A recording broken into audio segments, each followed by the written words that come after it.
Hi friends, welcome to tasty castle. ఈరోజు మన ఛానల్లో కందిపొడి చేశాను. మనకి ఇంట్లో కూరలు ఏమీ లేనప్పుడు కందిపొడి ఒక్కటున్నా సరిపోతుందండి. కందిపొడితో అన్నమంతా చక్కగా తినేయచ్చు, అంత టేస్టీగా ఉంటుంది. డెఫినెట్లీ ట్రై చేయండి. కందిపొడిని ఎలా ప్రిపేర్ చేసుకోవాలో ఇప్పుడు ఈ వీడియోలో చూద్దాం.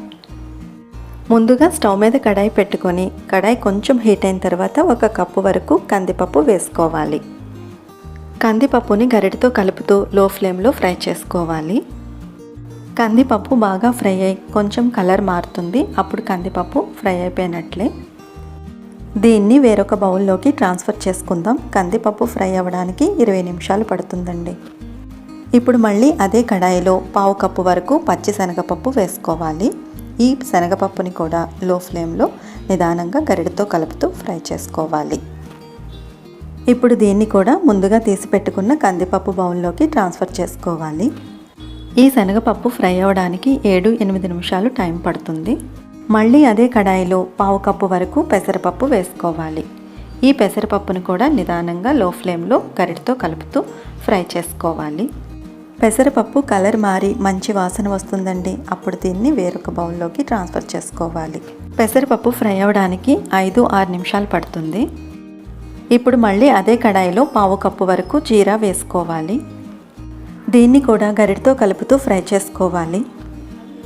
జీరా చక్కగా ఫ్రై అయ్యి మంచి వాసన వస్తుందండి. ఇప్పుడు దీన్ని వేరొక బౌల్లోకి ట్రాన్స్ఫర్ చేసుకుందాం. జీరా ఫ్రై అవ్వడానికి 3 నిమిషాలు పడుతుందండి. ఇప్పుడు మళ్ళీ అదే కడాయిలో 8 ఎండుమిర్చి కట్ చేసి వేసుకోవాలి.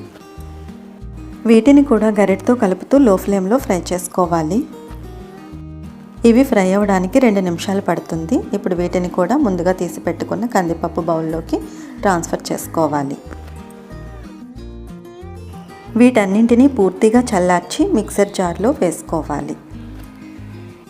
దీనిలో 1 టేబుల్ స్పూన్ వరకు కళ్ళుప్పు వేసుకోవాలి. ఇప్పుడు దీని మీద మూత పెట్టి ఫైన్ పౌడర్లా గ్రైండ్ చేసుకోవాలి. కందిపొడిని ఇలా వీడియోలో చూపించిన విధంగా మెత్తగా గ్రైండ్ చేసుకోవాలి. ఈ కందిపొడిని పూర్తిగా చల్లార్చి ఎయిర్టైట్ కంటైనర్లో స్టోర్ చేసుకోవాలి.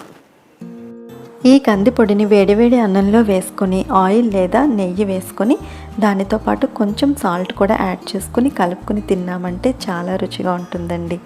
ఈ రెసిపీ కనుక మీకు నచ్చినట్లయితే లైక్ చేయండి, షేర్ చేయండి. ఇటువంటి మరిన్ని రెసిపీస్ కోసం మా ఛానల్ని సబ్స్క్రైబ్ చేసుకోండి. And thanks for watching.